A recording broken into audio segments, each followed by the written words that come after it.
माता भूमि पुत्रो हम पृथिव्याः, अर्थात धरती हमारी माता है और हम उनके पुत्र। माता और पुत्र के इस रिश्ते का पवित्र सेतु यानी प्राकृतिक कृषि। प्राकृतिक कृषि प्रक्रिया में धरती का अमृत, जीवामृत। आइए हम जानते हैं कि जीवामृत का निर्माण कैसे होता है। प्रयोगों से पता चला है कि 10 किलोग्राम गोबर के साथ गौमूत्र, गुड़ एवं 2 दले चीजों का आटा या बेसन आदि मिलाकर यदि उसका प्रयोग किया जाए तो चमत्कारिक परिणाम मिलते हैं, जिसका नाम रखा गया जीवामृत। जीवामृत निर्माण के लिए जरूरी सामग्री देखते हैं। 10 किलोग्राम देसी गाय का गोबर, 8 से 10 लीटर देसी गाय का मूत्र, 1.5 से 2 किलोग्राम गुड़, 1.5 से 2 किलोग्राम बेसन, 180 लीटर पानी, मुट्ठी भर पेड़ के नीचे की मिट्टी। आसानी से उपलब्ध इन सामग्री से जीवामृत बनाने की विधि भी इतनी सरल है कि कोई भी किसान इसे अपने आप बना सकता है।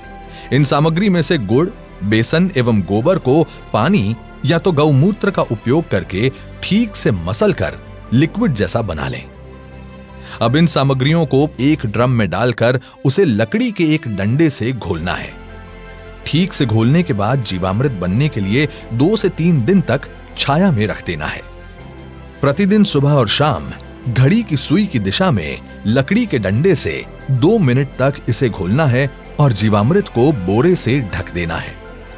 यह जीवामृत जब सिंचाई के साथ खेत में डाला जाता है तो भूमि में जीवाणुओं की संख्या अविश्वसनीय बढ़ जाती है और भूमि के रासायनिक व जैविक गुणों में वृद्धि होती है। जीवामृत को महीने में 2 बार या 1 बार उपलब्धता के अनुसार 200 लीटर प्रति एकड़ के हिसाब से सिंचाई के पानी के साथ दीजिए।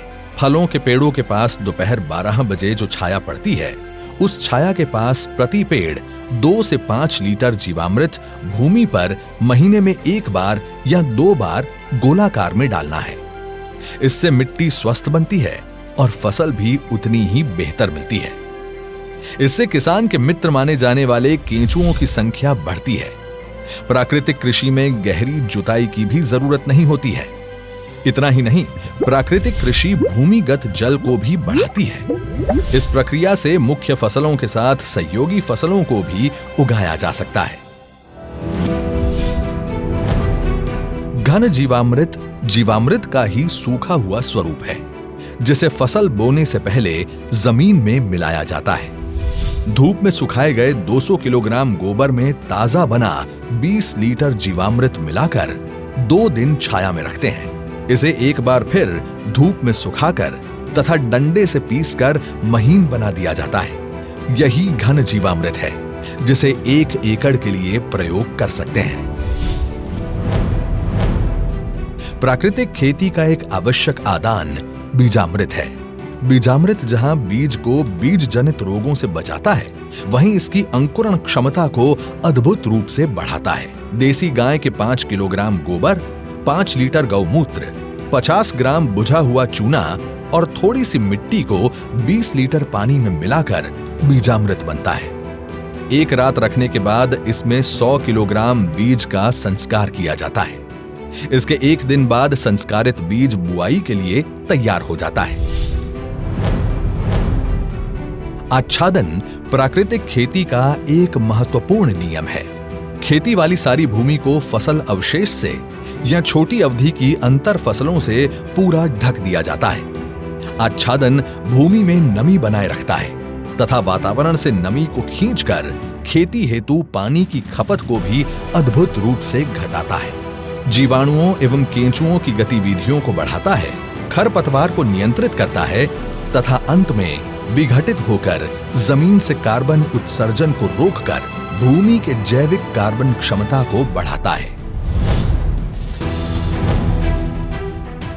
इस कृषि विधि में वापसा निर्माण भी एक महत्वपूर्ण प्रक्रिया है, जिसमें भूमि में हवा और नमी का बराबर संतुलन बनाया रखा जाता है। प्राकृतिक कृषि विधि केवल भूमि की उत्पादन क्षमता को ही नहीं बढ़ाती है, बल्कि ये कीट एवं बीमारियों के रोकथाम के लिए भी एक प्रभावी विकल्प देती है। फसलों पर कीट पतंगों की रोकथाम के लिए स्थानीय वनस्पति पर आधारित सस्ता तथा किसान के खेत में ही बनने वाला आदान है अग्नि अस्त्र। 5 किलोग्राम नीम या अन्य स्थानीय पौधा जिसे गाय नहीं खाती के पत्ते, 20 लीटर देसी गाय का मूत्र, 500 ग्राम तंबाकू पाउडर, 500 ग्राम हरी मिर्च तथा 50 ग्राम लहसुन के पेस्ट को मिलाकर धीमी आंच में उबालकर 48 घंटे के लिए रखा जाता है। सुबह शाम 2-2 मिनट के लिए घोलें। इस घोल को 6 लीटर प्रति 200 लीटर पानी में मिलाकर 1 एकड़ में छिड़काव करते हैं। नीमास्त्र, ब्रह्मास्त्र, दशपर्णी अर्क इत्यादि भी कीट पतंगों की रोकथाम के लिए उपयोग में लाए जाते हैं। इसी तरह खट्टी लस्सी, कंडी, सौठास्त्र इत्यादि प्रभावी रूप से विभिन्न बीमारियों के निवारण के लिए प्रयोग में लाए जाते हैं। प्राकृतिक कृषि से देश में नई ऊर्जा का संचार हो रहा है। आइए आजादी के अमृत महोत्सव में मां भारती की धरा को रासायनिक खाद और कीटनाशकों से मुक्त करने का संकल्प ले। दुनिया को स्वस्थ धरती, स्वस्थ जीवन का रास्ता दिखाएं। आज देश ने आत्मनिर्भर भारत का सपना संजोया है। आत्मनिर्भर भारत तभी बन सकता है जब उसकी कृषि आत्मनिर्भर बने, एक एक किसान आत्मनिर्भर बने। और ऐसा तभी हो सकता है जब अप्राकृतिक खाद और दवाइयों के बदले हम मां भारती की मिट्टी का संवर्धन गोवर्धन से करें, प्राकृतिक तत्वों से करें। हर देशवासी हर चीज के हित में, हर जीव के हित में प्राकृतिक खेती को हम जन आंदोलन बनाएंगे। आजादी के अमृत महोत्सव के इस शुभ अवसर पर वर्तमान खेती की दशा एवं दिशा हेतु माननीय प्रधानमंत्री जी का ये अति महत्वपूर्ण आह्वान है। देश के लाखों किसानों ने इस विधि को स्थापित कर दिया है। गुजरात प्रदेश का डांग जिला तो पूरा ही प्राकृतिक खेती जिला घोषित कर दिया गया है। देश के कई गांव आज इस ओर परिवर्तित हो रहे हैं, क्योंकि इससे किसानों के जीवन में उन्नति आ रही है। मेरा नाम सत्या है। मैं मेरे 150 पौधा हैं जिसमें मैं प्राकृतिक खेती की अब स्प्रे कर रही हूँ। अगर जहरीली स्प्रे हम दुकानों से खरीद के करते थे तो उससे हमारे खर्चा ज़्यादा आता था, पैसा भी ज़्यादा लगता था, और इसमें हमारे को खर्चा भी कम है और फल भी अच्छा बन रहा है, जिसके लिए हमें यूरिया डालने की कोई ज़रूरत नहीं है अभी इसमें। पहले सर अगर 5,000 का खर्चा हमारा आता था स्प्रे का, तो अभी हमारा 500 का भी शायद खर्चा नहीं आया है। इसलिए मैंने अपने बगीचे से शुरू करा है, पर इस साल मैं सबको बता रही हूँ कि आगे के लिए आप ही जो मैंने किया है अपने बगीचे में, आप ये स्प्रे करके देखो। दिल खुश हो जाता है सर, जब अपनी फसल इस तरह से अच्छे से आए तो दिल भी खुश हो जाता है सर। प्राकृतिक खेती के तरीकों को अपनाने से फसल की उपज में बढ़ोतरी हुई है, मिट्टी की गुणवत्ता में सुधार हुआ है, धरती माता सुखी है।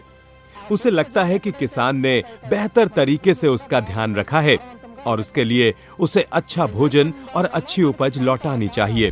कोविड જેવી મહામારીની પરિસ્થિતિમાં લોકોને એટલી સમજ આવી કે જો આપણો ખોરાકમાં શુદ્ધિકરણ હશે તો જ આપણે બચી શકાશે। તો હવે એ લોકો સમજવા માંડ્યા છે, લોકો ઉપભોક્તા સમજવા માંડ્યા છે કે આપણે પ્રાકૃતિક ખોરાક ખાવો છે, તો ત્યાં આપણે ભાવ પણ મળે છે। तो हमारा पैसा भी बचा और टाइम भी बच रहा है, और हमारी जो है खेती का, हमारी धरती माँ का स्वास्थ्य भी अच्छा हो रहा है, और उसके साथ साथ हमारा भी स्वास्थ्य अच्छा हो रहा है।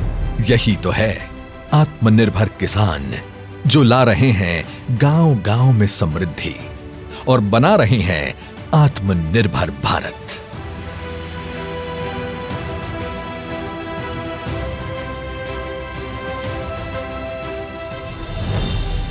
प्राकृतिक कृषि, आत्मनिर्भर भारत के आत्मनिर्भर किसान की खुशी।